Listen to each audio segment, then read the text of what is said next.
guess who our next speaker is.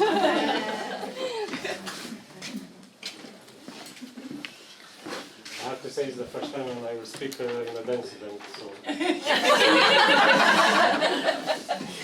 So, our next speaker is a nomad, investor and business coach. He is the author of Secrets of the Freepreneur and is living proof that when you strengthen your mindset, embrace your challenges and turn your disadvantages into advantages, you can rebuild your life on your terms. When he's not running business seminars or mentoring entrepreneurs, he can often be found sailing, biking or hiking around the world.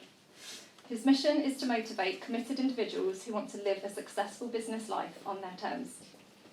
When we first met at a speaking event in London 2 years ago, he vowed that he would return to the UK to deliver a talk in English. He is a man of his word and has flown in from Romania to share his talk, How to Rebuild Your Life on Your Terms, in English for the very first time.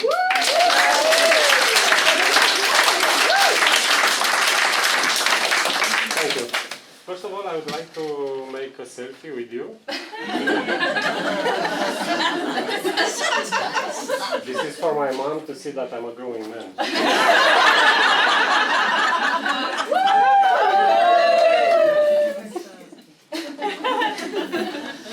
Thank you. You know, it's very demanding to live your life on other people's terms. It's very, very demanding. And I understood that lately, in fact a few years ago.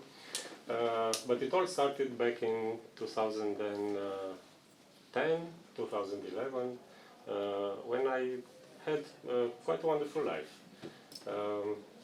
I had a young family. I had 2 apartments. I started to decorate the third one, which was a penthouse in the newest, let's say, area in my hometown, in Bacău, Romania. And I had 3 cars, because as an entrepreneur, as a successful entrepreneur, you don't get all you want. Okay, so I had a sport car, I had a convertible car, and I had an SUV. Now it's not much, but back then, 15 years ago, it was a thing to have an SUV. And of course, a lot of holidays, expensive holidays in beautiful places around the world. Also gold bracelets, gold crosses hanging by. and all that society demand from us to express that we have living a wonderful life. Not to mention that I was a heavy smoker, not so heavy drinker, and also my eating habits wasn't so good. But I had a lot of examples around me. I had all this life because I built a business from scratch, starting in 2005, and grown it to revenues of millions of dollars in a matter of 5 years or less. So it seems that I had the best life ever at 30. But next year, in 2011, all my world fell apart. Because the waves from the 2008-2009 economic crisis arrived to my door, and my business collapses due to the fact that few of my customers didn't pay the bills of my company. So I was now sitting on the couch in the middle of 2011, waiting for the bank to come to take my apartments and to take my cars, because I have made some loans for my business development, for the company development, and guarantee them with my apartments and my cars. So in a matter of few weeks, everyone came and from the banks and from the leasing companies and took their goods, because it wasn't mine anymore. My apartments, my cars, and other things. So I truly went broke, and not only to zero, if you believe I was broke, but I was in debt also, 200,000 euros in debt, with no houses, and moved with rent, me and my mom, because I lost even my mom's apartment. So starting from that point, I had to recover everything. Okay, so in my mind was that in a fast way, I need to find out a way to have back the apartments, the cars, and my life. Of course, yes. And I started to found other companies. I also started to play poker, professional poker. yes, because I heard that is a fast way, yes, to get rich. Yes, and it was quite a good year, 2012, because I have won a lot of money, 5 figures per month from this, let's say, sport, and I managed to pay my bills and to pay my debt. But in the late 2012. I realized that I'm living again my life on other terms, because it was never enough. So my ex-wife was very demanding. Okay, now you are bringing money again, but you are not present at home anymore. Okay, so you are from time to time present at home, late in the night or early in the morning, so you don't have a life. My mom told me that again you are a business owner. You should be a serious man and you have to have a job, a normal job, like normal people, you know. And my friends told me that now it's not enough to have an apartment. You have to have 2, 3, and you have to have holidays and again cars and so on. So it was that moment that I told myself that I don't want to live this life anymore. So I don't want to live other people's lives. So it's time to, is it possible to live the life on my terms? This is a nice question, but the next question came up. How it looks, a life on my terms? What are my terms? Okay. So I started to question, okay, and to question myself. So I made a list. What are the activities that I love being involved the most? So I wrote a list. For example, I can tell you that I like to speak in public.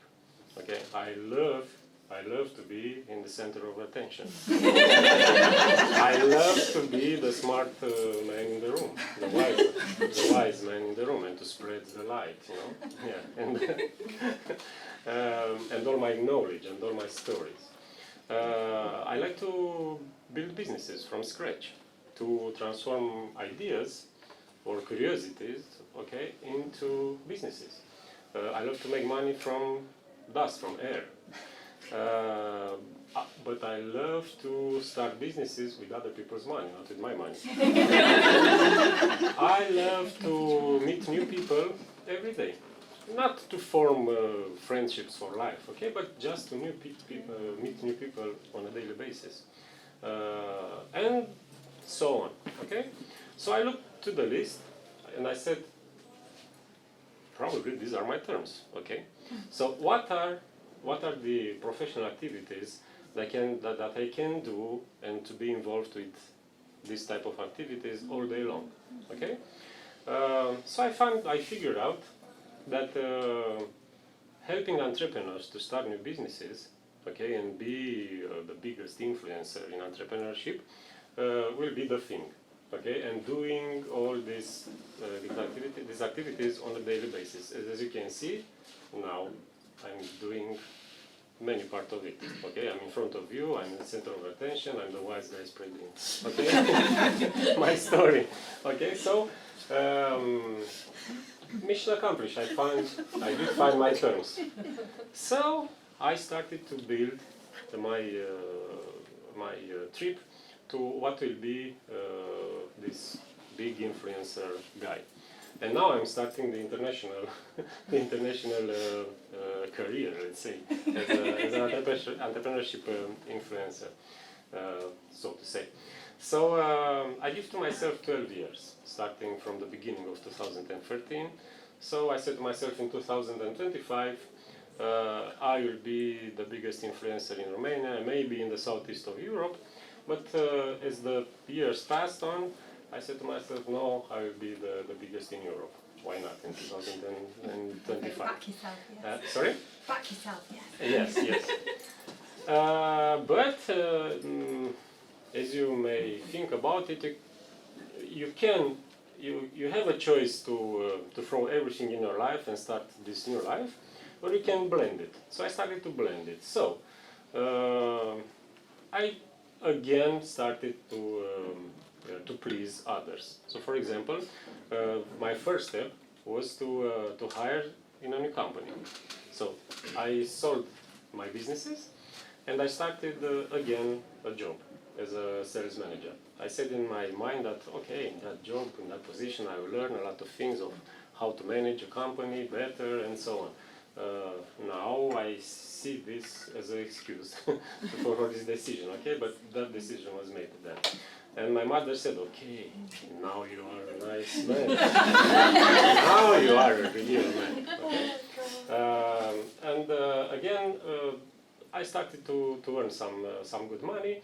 And also my ex-wife said to me, okay, now you are a real man, now you are earning money and you are getting money on a monthly basis at home. It's a kind of safety. But as the days and the years passed by, I was more and more away, okay, from living my life on my terms. So in 2016, at the late, in November, I think that year, I saw an advertise.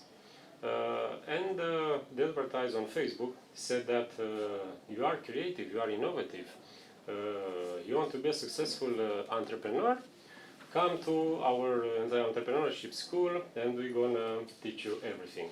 And the sparkle again appears. And with that advertise, I remembered my terms.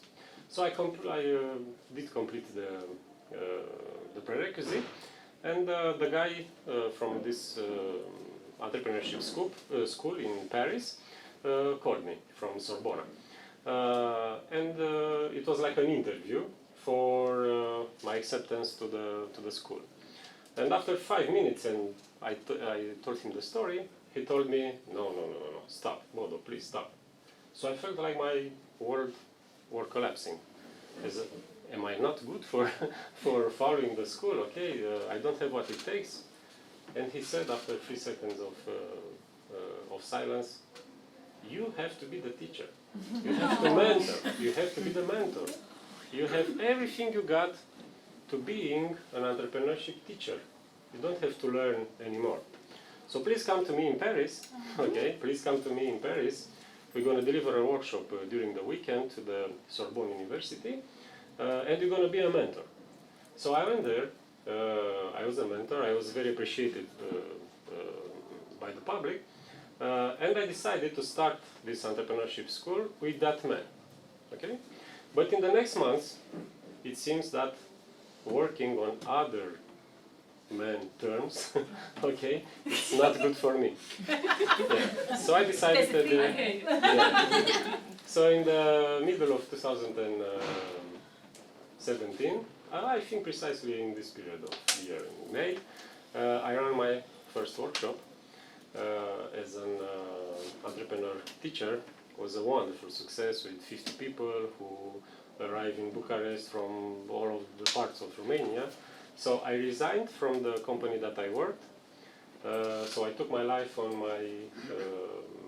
my own terms, accepting that it will be some months when probably I don't have any money to eat or to give to kids. Okay, so it wasn't a very easy process. Okay, for 1 or 2 years it was a lot of struggles. But it was starting, I was starting to see the fruits of starting to live the life on my terms. And in the last 2 or maybe 3 years, I'm starting feeling it with all my body, soul and heart and spirit for the spiritual teacher here. Yes. And it was in 2020 when I met Cassandra at a speaking event in London, and she helped me a lot in how to say squeezing for me the story, my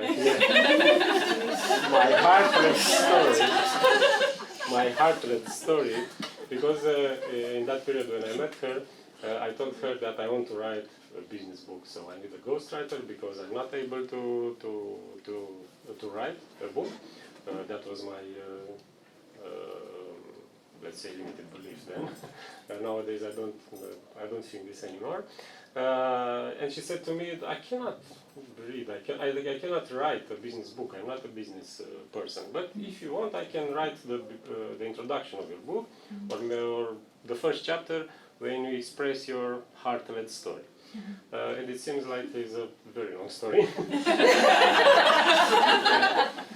In part is her blessing to, like I said, to squeeze the heart-led stories, yeah, from every people. So it helped me a lot. So I thank you, because every time I read again the book, I understand that I need to make more steps toward living my life for real, on my terms. So finally,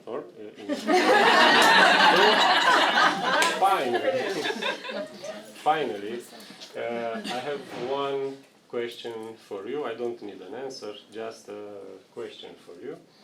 On whose terms you are living your life right now? Well, thank you.